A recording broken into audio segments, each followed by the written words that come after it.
Keyboard আপাতত মনে এ লেভেলটা তারপরে আমি দিব, কারণ কত বড় পরীক্ষা এখন বিভিন্ন ডকুমেন্টসের এখানে মোবাইলে থাকলে সাপোর্ট করে না, ছিঁড়ে ফেললি হবে, সমস্যা নেই। কিন্তু আমার কি আমার মানে মাথায় ইয়ে হয়ে গেছে, পরে মনে করতেছে না আমি কোথাও হচ্ছে তোমার কাগজটা না করে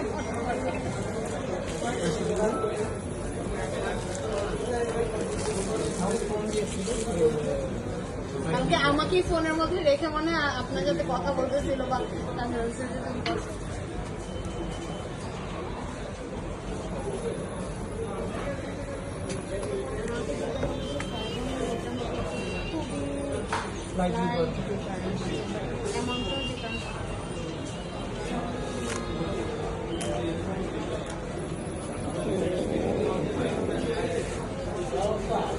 কালারটা দেখে নি।